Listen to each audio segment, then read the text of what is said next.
Hello. Did you miss me? I missed you. Did you do your homework? I hope so. In our last lesson, we were talking about my vowel system, and we were talking about the placement of your chin and how your chin can affect the sound depending on where it is. And we talked about having a high chin. All right, the teeth are almost touching. Do you remember the sound that we used for the example? The 6 sound, right. So, we talked about having a middle chin position. Do you remember what we called that sound? It's zombie time. The zombie sound. I'm sure some of you, my former students, are missing class. We had a lot of good laughs in class. Anyway, so we talked about and then we talked about your chin being in the low position. Do you remember the example we used? Do you remember? The doctor's sound. Ah. Right. Okay.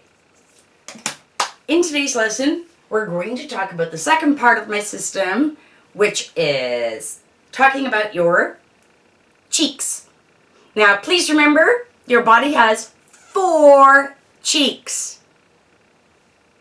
I'm not crazy. It's true.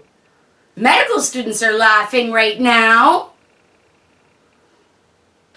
You have 2 cheeks upstairs, let's say, and you have 2 cheeks downstairs.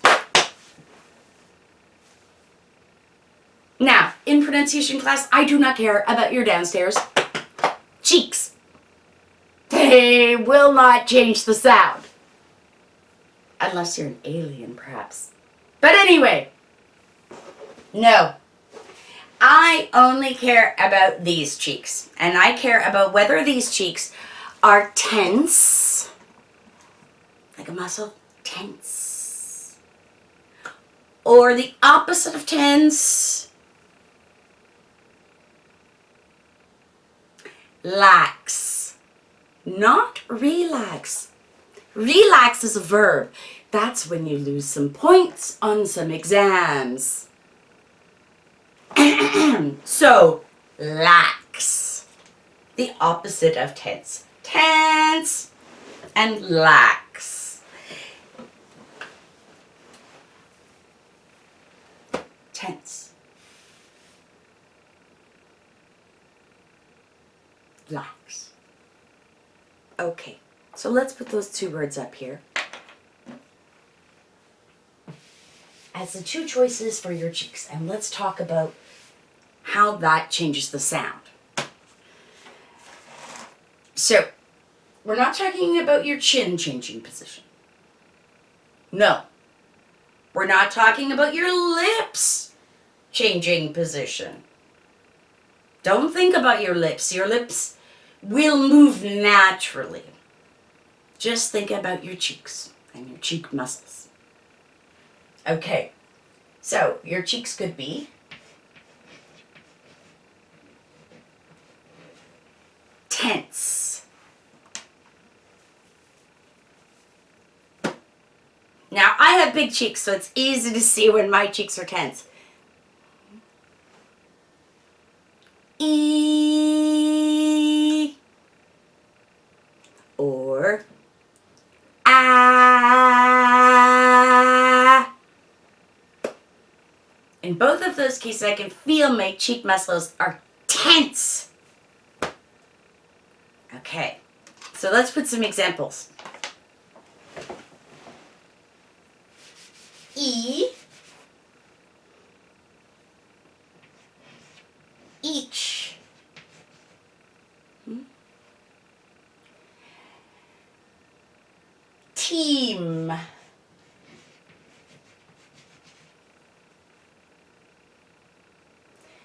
Seeks.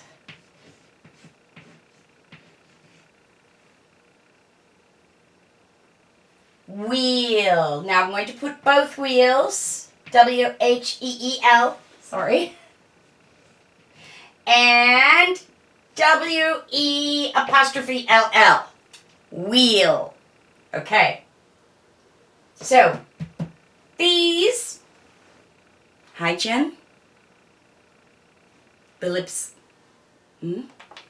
are only moved by the cheeks. Tense. So, let's try them. Each. Team. Seeks. And wheel. So the only thing changing there, my chin was this high the whole sound, right? But my cheeks were tense. Now, I would like you to try those words with, what did we say the opposite word was? Not tense. The opposite. Not relax. Relax is a verb. Lax.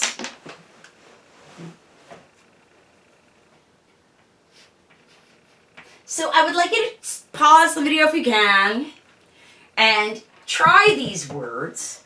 Say the same position for your chin, all right? But now you can relax your cheeks, right? So you're not going to say, I'll do the first one for you. Each. Relax it. Itch. Itch. I-T-C-H. All right. So, take a moment.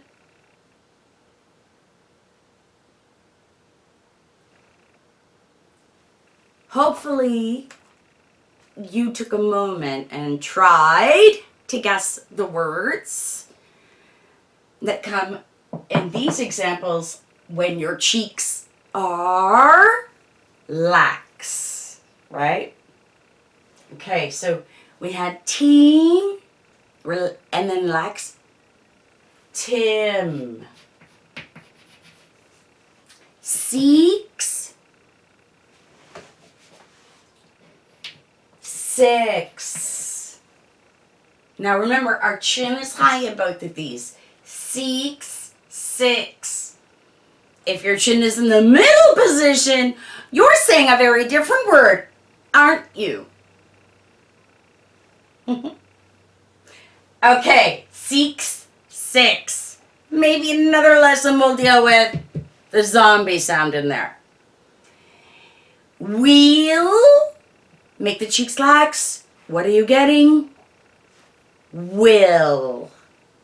And again, that could be a guy's name, capital W, like William, or it might be W-I-L-L.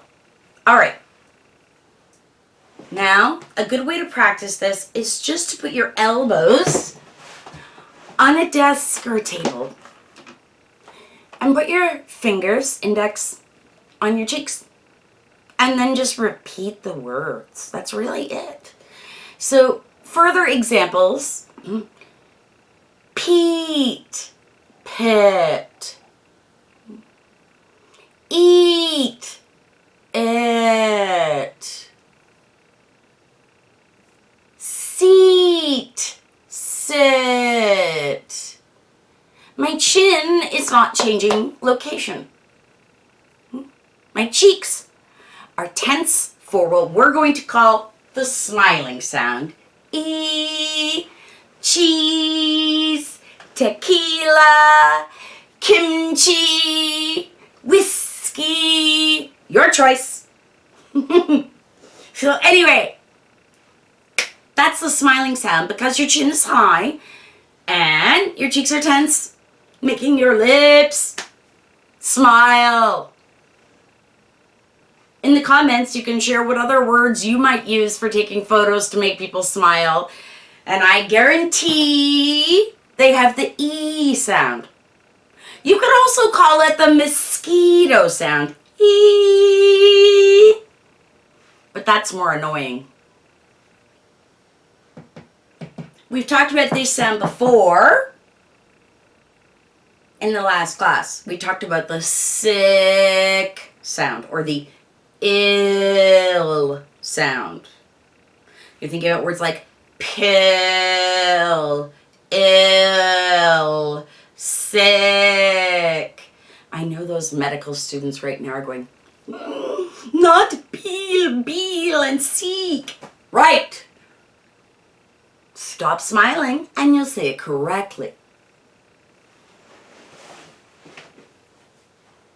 So, if your cheeks are tense, smiling sound. If your cheeks are lax, the opposite of tense. Usually for muscles. Or any elastic. So if it's lax, then you're getting the sick sound. Now, we could go further because in the last class, we talked about your chin, right? Now, if we added your chin to this, you would get each, itch, and then that zombie sound. We'll lower it, one finger. Etch. And I don't think there's a word for och. Team, tim, tem, not a real word, but the end one. Tom, the doctor sound. But the cheeks are lax. Tom, not tense. You're not saying tam. So let's look at some other examples of tense or lax. If you watched my last lesson, you might remember I talked about a sound that we call the screamer. Don't make me make you scream. I will. So the screamer. Your chin is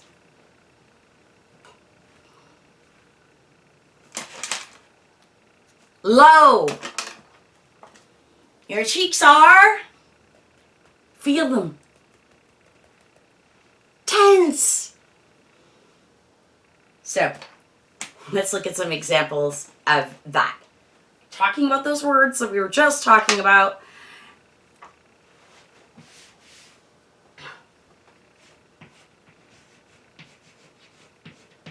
Tammy. That's the screamer. Tammy. Now, what would the doctor be for that one? Try it.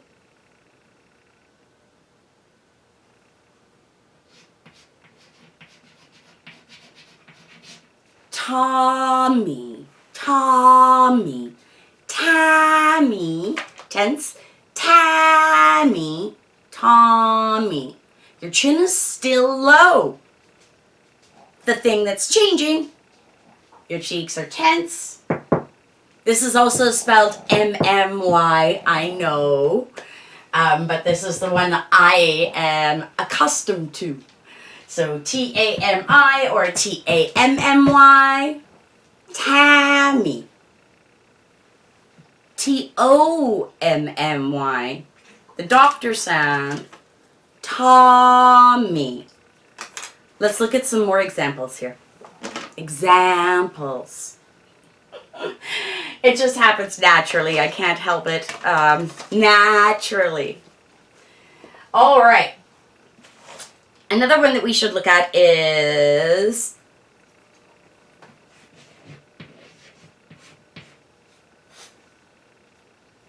and in that we can also use, of course, very similar, very similar. Can you imagine what the lax version of those are?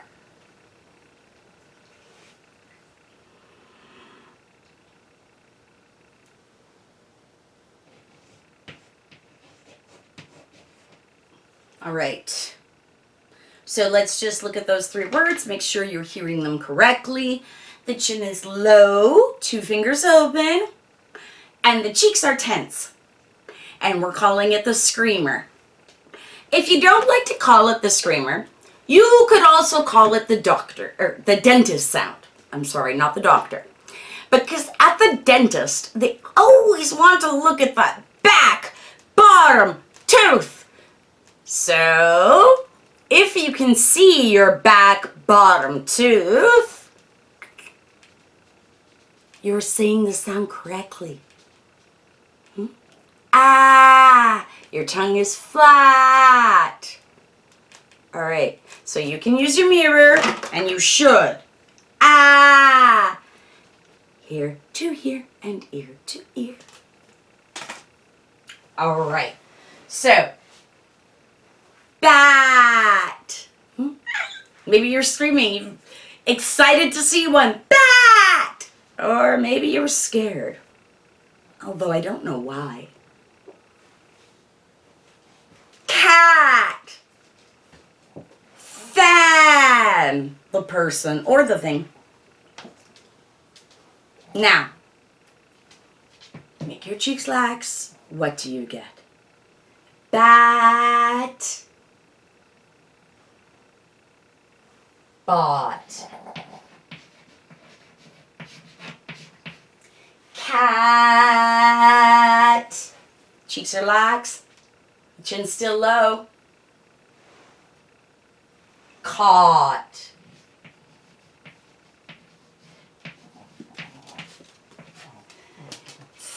Fan. Sorry for the noise. That's the little man. I told you we can't avoid it. You'll probably hear him in every video. Again, if I can get a studio, we could stop the tick, tick, tick. But right now, it's not possible.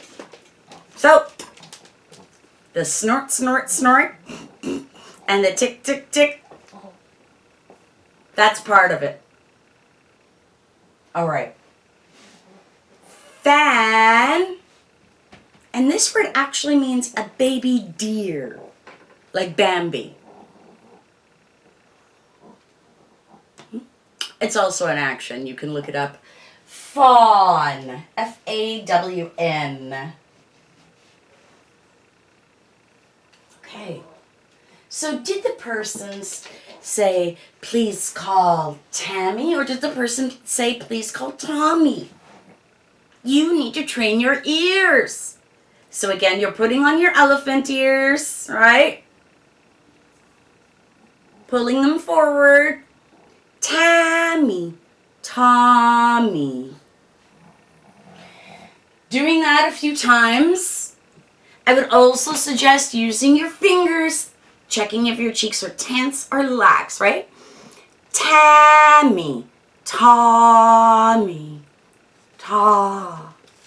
Good. These are things that you don't need me to practice at home. That's why the system works.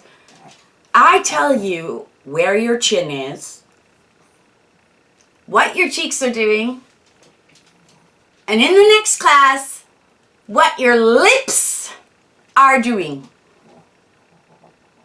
The three biggest parts of your instrument.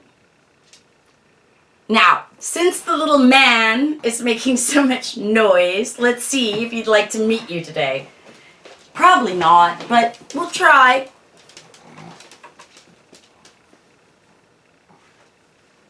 No, I'm sorry. As soon as I got out of the chair, he thought we were done in here and said, let's go. Thank you for taking the time for yourself today. Thank you for trusting me.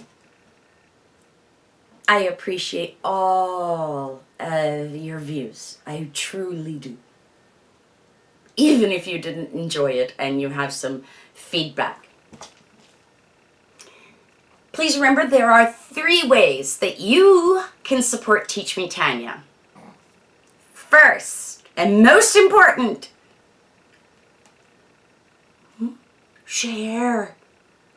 Let's help other people. So first, I would like you to not really help me as much as I want to help those other 1.5 billion people who are trying to learn English.